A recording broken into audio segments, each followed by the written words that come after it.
lifelong Catholics. I mean, second generation, third generation Catholics. I went to church 6 days a week till I was 18. I thought I was churched out. I mean, that's one of the reasons why I didn't want to go to church. I was an Easter Christmas Catholic. And we had been looking for a new church, one that seemed more to fit our lifestyle. And we went to Westside once after visiting the festival, and we just fell in love with it. I mean, we were enamored by the music, and it was just so different from the traditional Catholic Church, and we found it really stimulating. From the first day on, when we came to Westside, I didn't want to miss, because things were happening that I just couldn't explain. There was something that was bothering me about Chris, and there was something bothering Chris about me in our marriage. And so at that first service, the sermon actually spoke to something that literally changed Chris. And that can only be explained by God.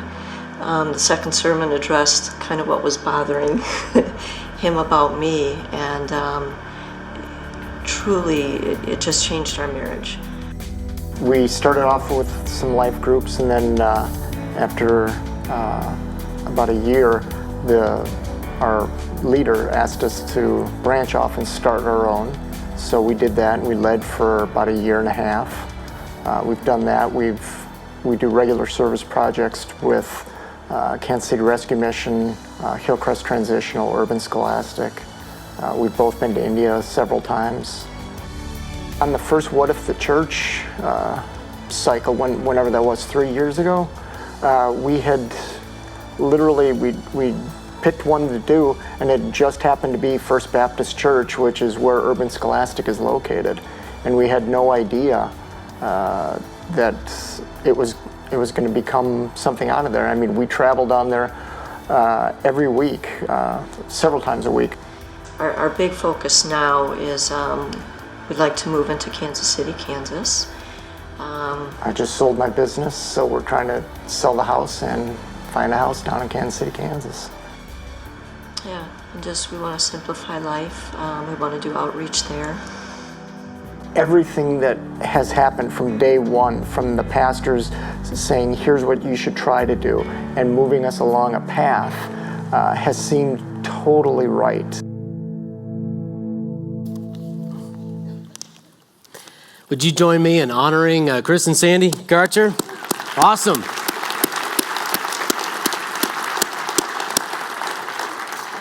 I love how God writes his story. I mean, what he did is he went in, he grabbed these guys, he kind of rescued them in their marriage, brought them in, started to change them and to fortify them, and now he sent them back out. That is all in living. I'm Brian Phipps. I'm the Next Steps pastor here at Westside, and we are right in the middle of an all-in series about this all-in living. Our teaching pastor, Dan Sutherland, is up at the Speedway this morning, so I get to be here with you, and I'm excited about that. Grab your notes, and let's look at the big idea of the series. Would you wave the notes at me? Let me know you have them. Awesome. Thanks. Let's fill in this big idea. Jesus is an all-in God. There's the first thing to write in. He went all in with us. He set the example. He was the first one to do it.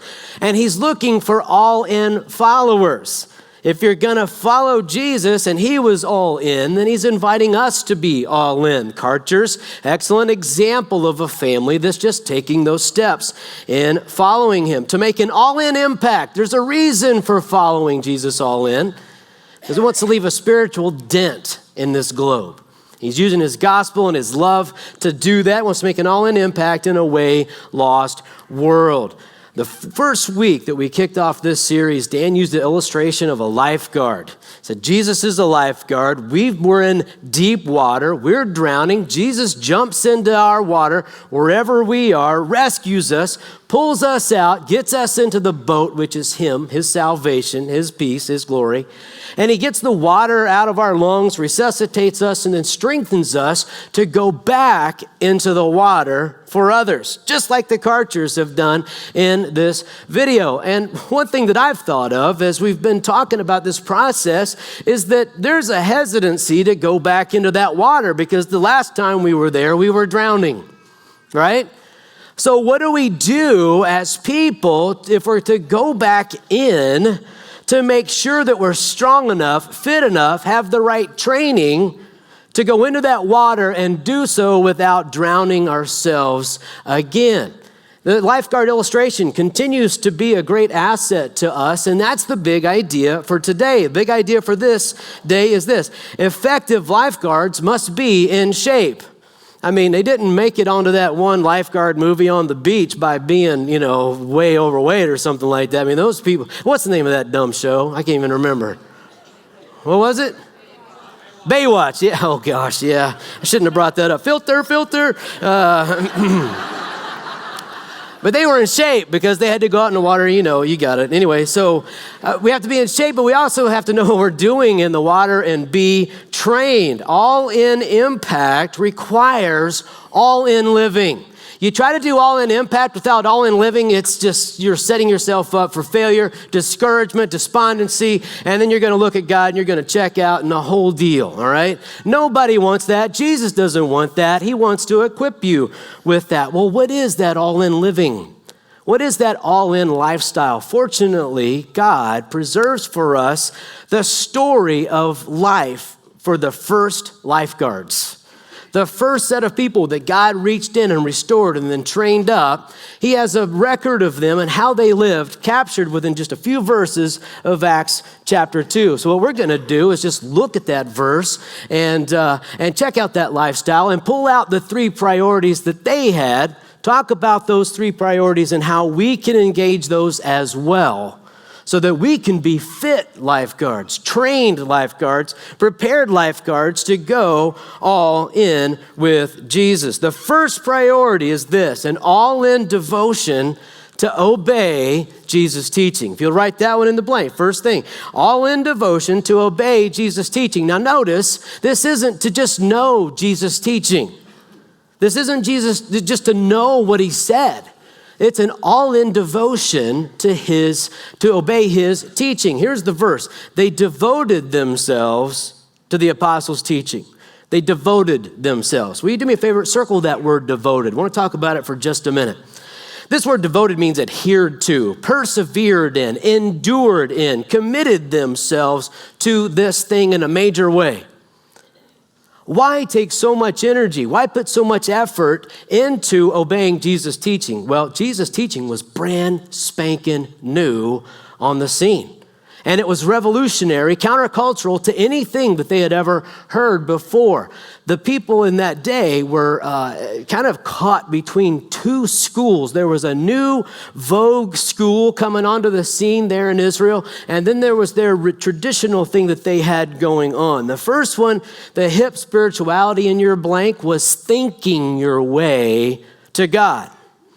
It's interesting to me that Aristotle and Plato and Socrates, the guys that were over in Greece and developed the whole kind of philosophy set of thinking that has completely changed the Western world.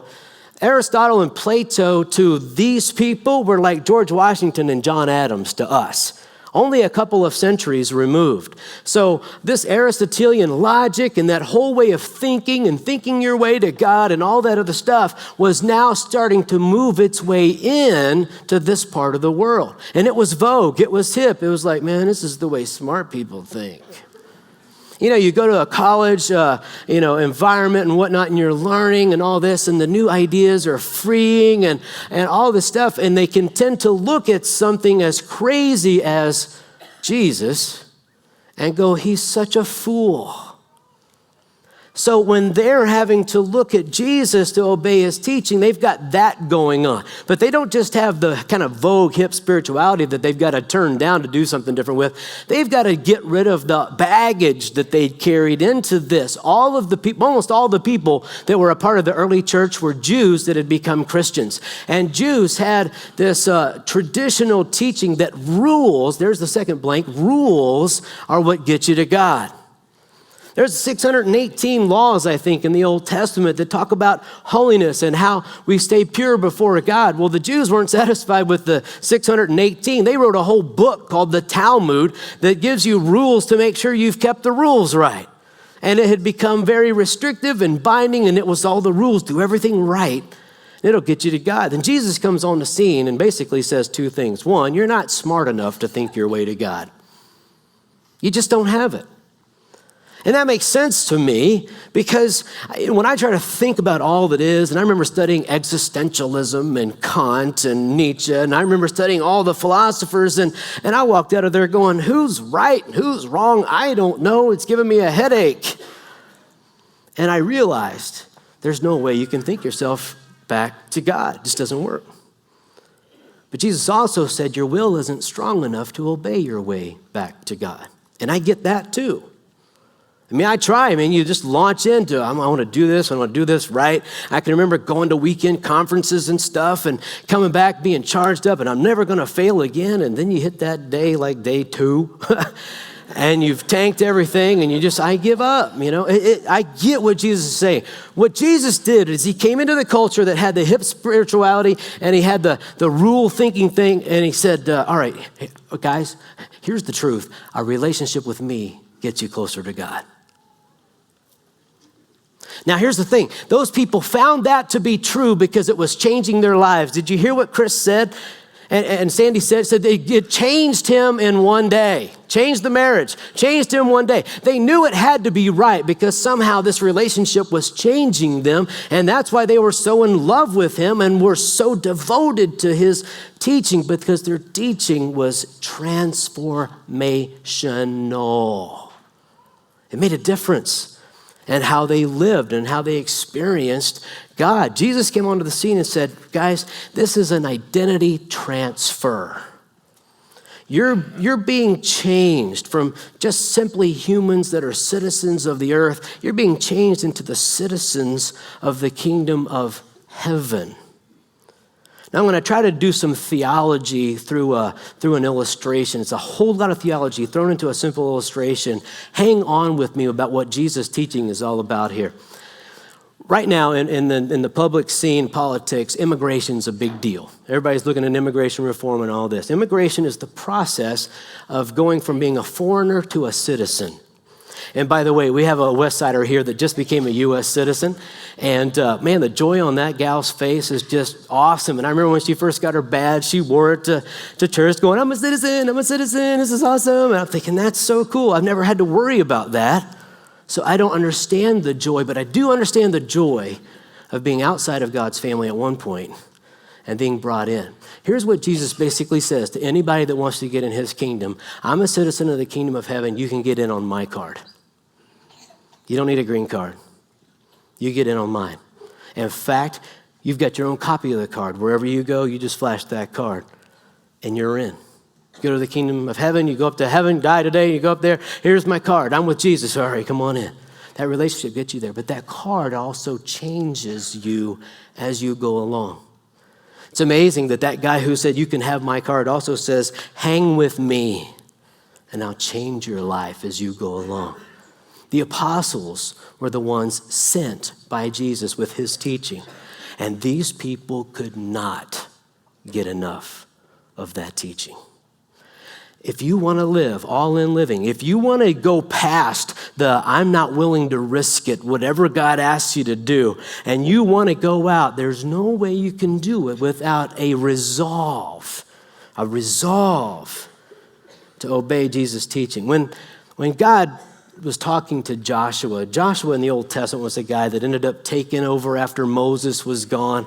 Can't imagine having to follow Moses.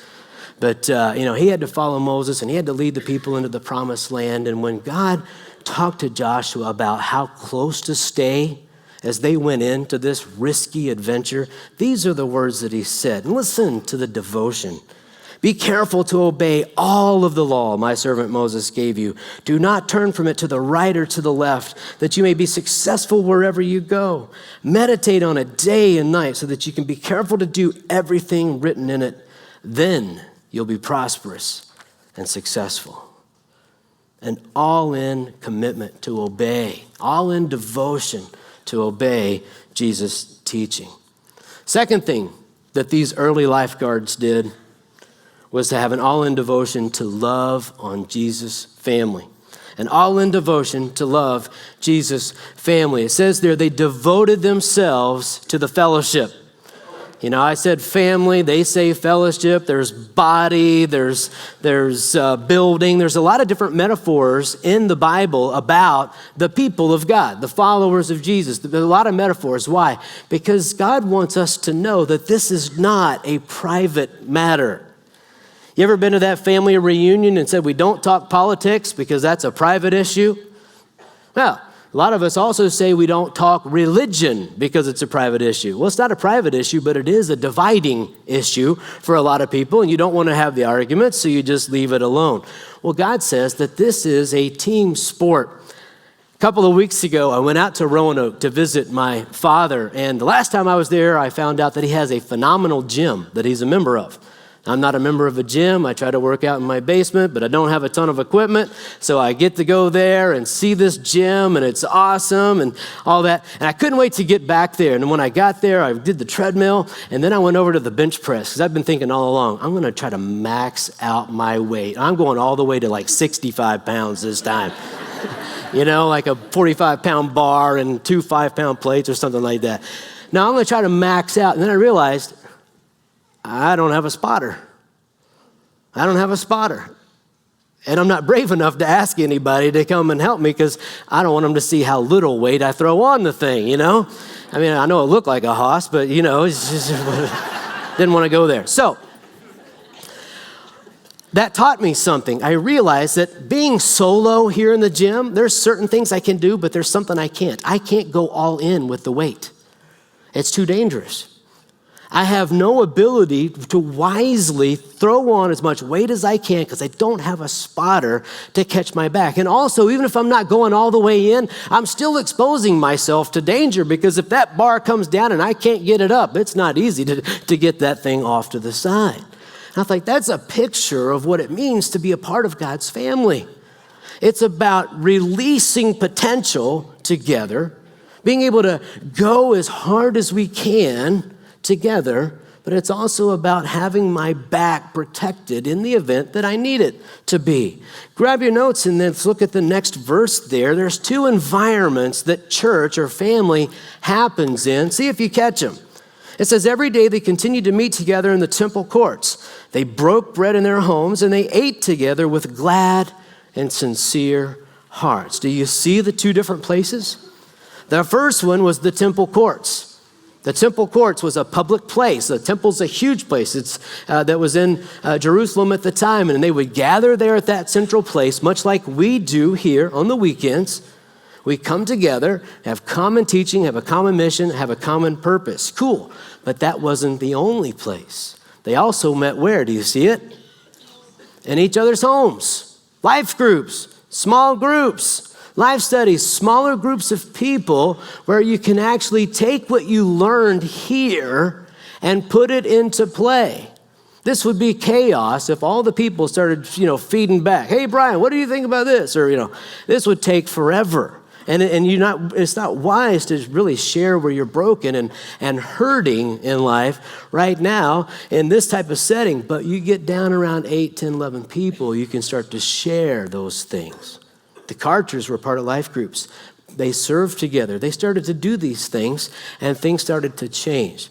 Now, it's the temple courts that see the big power and the big stuff done, if you ask me.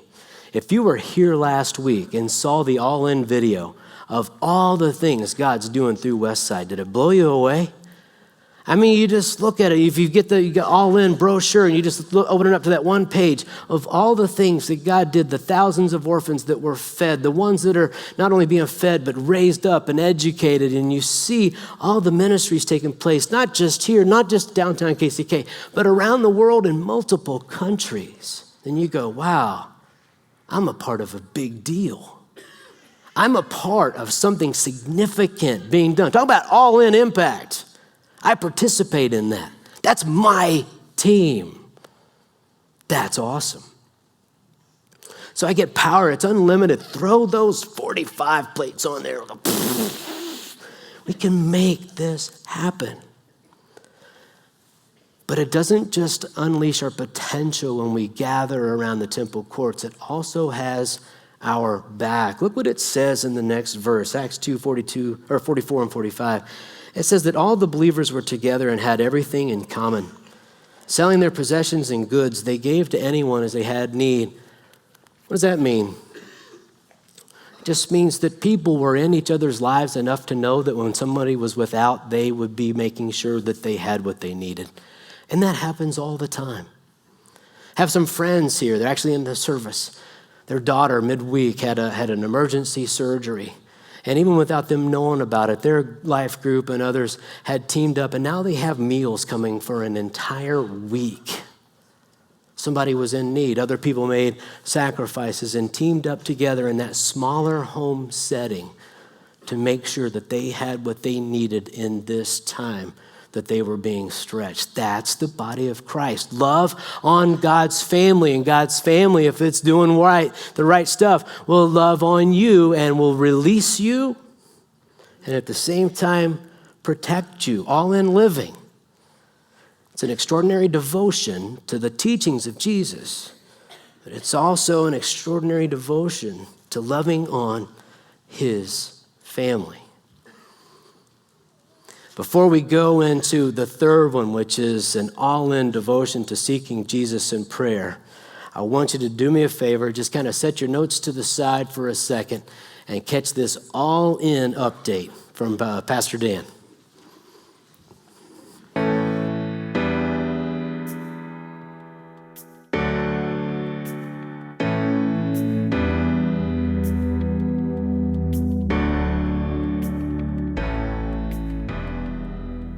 I want to take just a minute to talk to you about all in and to emphasize three things. One, it's about 1,000 new unchurched families. Two, it's about prayer. And three, we're asking you to give in an all-in way. We're getting great stories already about all in, and one of the stories came from a man who was volunteering last Sunday at Lenexa. His wife had signed he and himself up to go out in the commons and help people sign the board, the prayer wall, if you will, to put their name of their unchurched family down.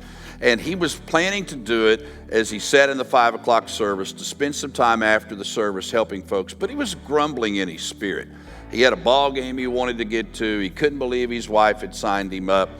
And as I was talking about helping people to find their family and to put the name on the wall, his wife leaned over during the service and whispered to him, "Honey, you remember those years when the kids and I came without you to church?" And he said, "Oh yeah. I want you to know, years ago, I wrote your name on the wall as somebody that was unchurched, that I wanted God to reach." As the tears swelled up in his eyes, he thought, "Oh wow, I do want to go all in." He allowed us to share that story today. I want you to hear that's the heartbeat. It's about 1,000 new unchurched families, thousands of people coming to know Jesus. It's about prayer. I want to encourage you to go out, sign your name today and put it up. But it's also about giving. Let me talk quickly about this commitment card. There is one in your bulletin. Grab it right now. It's really a simple layout.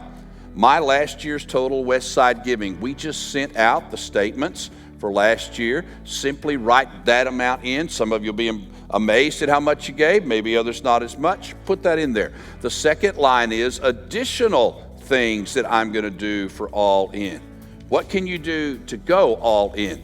For those who haven't been giving regularly, it's time to step up and do that. For those that have been, it's time to step up and tithe. For those tithing, time to do even more. What is God calling you to do to help reach these 1,000 unchurched families? Write it in. Notice it says you can include properties and stocks. And I'll tell you, there's a boat coming out of my garage. I'm going to get my garage back, but the boat's going to be gone. We're going to sell the boat. I don't need the boat. We can give that money. And then finally, you get an annual total. You multiply it times 2 years, because this is a 2-year effort. Let me emphasize, this is not a pledge card. Pledge card is what happens when a kid comes by your house and says, hey, I'm going to do a walk-a-thon. We're raising money for blank. Will you give me a certain amount per mile? And they show up a week later and say, I did this many miles. Where's your pledge? That's not how this works. This is a commitment card that says, Jesus, I'm trying to give this much in the next 2 years. Bless me so I can do that. I think the balance is this. I'm praying this prayer. Lord, bless Westsiders with enough to live on and enough to be generous with. That's the balance. Not survival mode, not surplus mode, but enough to live on and enough to be generous with. Thank you, Westside, for going all in. Remember, sign up, put your name out there today on the prayer wall. It's about 1,000 new unchurched families. One of the worst things that could happen for us as pastors is for a guest to come in on one of the few Sundays where we actually talk about giving, because that's one of the things that they hear in their heart. All they want's money. Boy, I tell you what, if you think it's all about money, you haven't heard how much money gets drowned out by what God's doing in and through the lives of these people. If you're a guest, go back and check out what we talked about last week. It's a response to God's heart in prayer. I love the story of Kim praying for her husband, Scott. Isn't that nuts? Isn't that just crazy?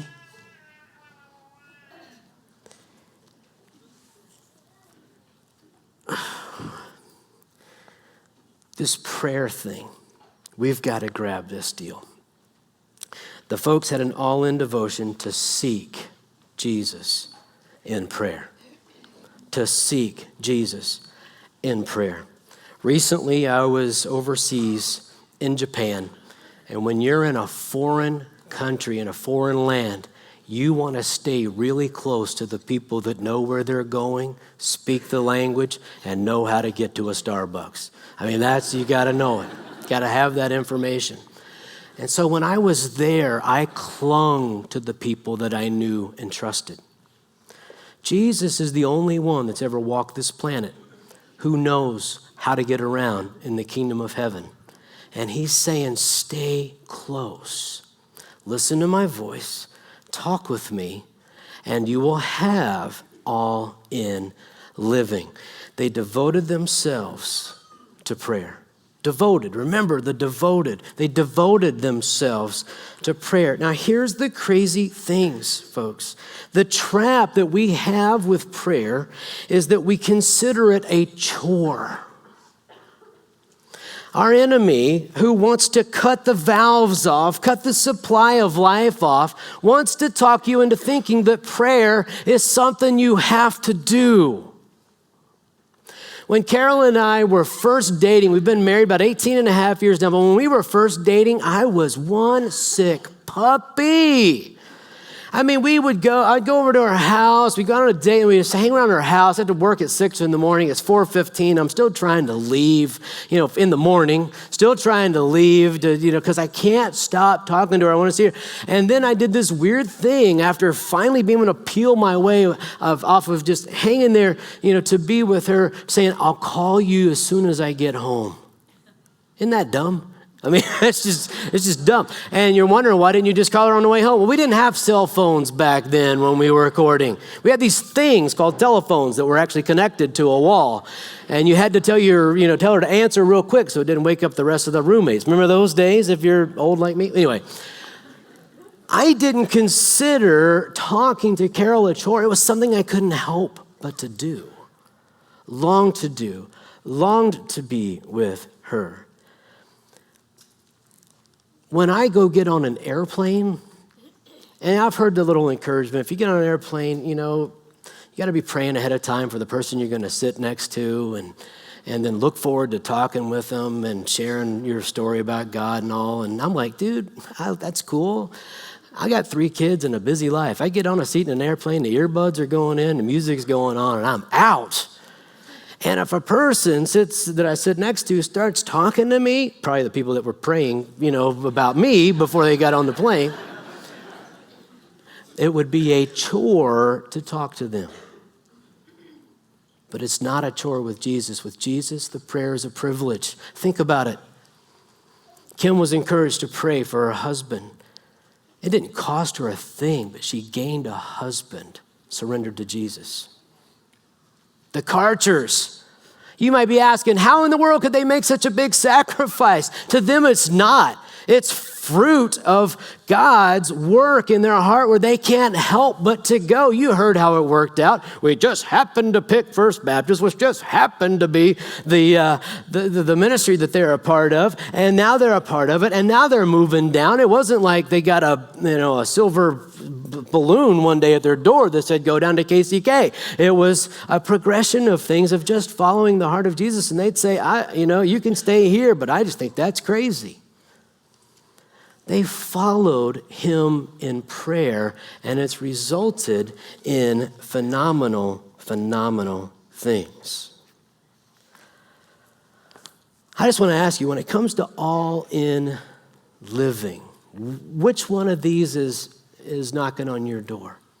Which one of these areas of life do you need to grow in? Is it an all-in obedience to obeying Jesus' teaching? I mean, are there some kind of hip spirituality things you've been focusing on, existentialism, nihilism, whatever it is, and you're going, it's bankrupt, I need transformation. Come be a fool with us and follow Christ. Or is it a commitment to his family? You've been trying to do this thing where I can just do this deal all on my own. I don't need all that extra stuff, life groups, I've got other priorities, do you want to have that potential release? Do you want to have that support when life hits hard? Don't wait till it's too late to have that. Or is it a relentless commitment to prayer, to turn the idea that it's a chore off and saying it's a privilege to be able to listen to and talk to the King? It's important to go all in, to have an all-in life for Christ. Why? It's not just so that we stay afloat as lifeguards for Christ. It's because of this, and this is so neat. All-in lives are met with God's all-in favor. All-in lives are met with God's all-in favor. That's your last blank. And if you'll look at the verse underneath it, it says, and those people, because they were doing these things, were enjoying the favor of all the people. Christianity and Christ followers, if you read Twitter and blogs and all this other stuff, we don't have a great name out there. But in the day that they had all-in living going on, it said all the people said, I want to hang out with that bunch because they get it.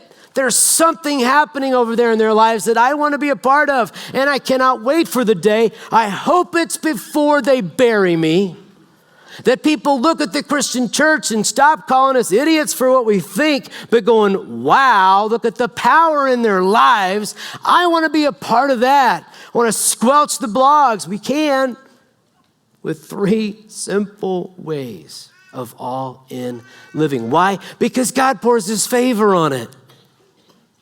He pours his favor. That's such a huge word. You can do all the right stuff and God not pour his favor, but if God pours his favor on it, watch out. A couple of years ago, Pastor Dan said something when I was sitting right over there, and it made me mad. I'm going to share it with you as we wrap up.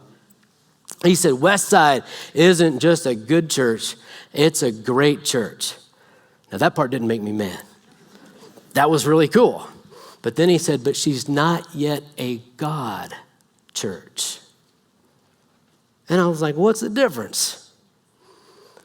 It's favor. It's our obedience drawing in the favor of God who wants to pour it on, and then watching him do crazy stuff. crazy stuff. You're thinking of a person that you want to pray for, that you want to see know Christ and come in.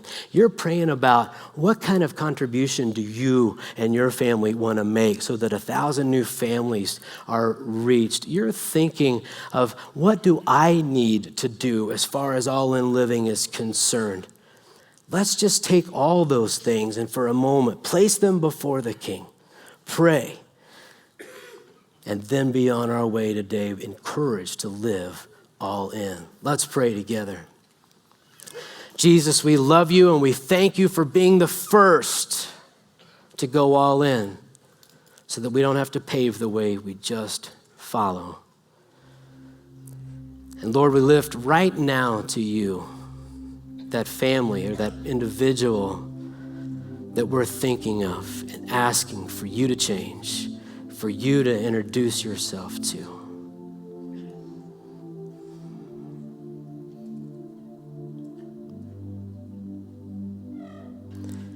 And God, now we're also thinking about how we as individuals and families can contribute to this effort to extend our impact for our families and for our impact in our future. And so God, we just take a moment now to ask you to stir us and to help us to see.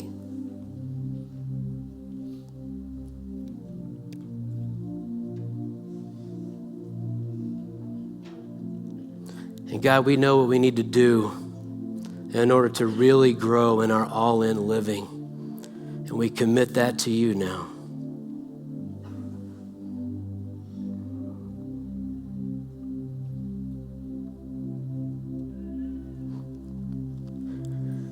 Take our lives, Jesus, and make them yours. They're not ours. You bought us. So use us for your glory as we go all in for you. In your name we pray. Amen.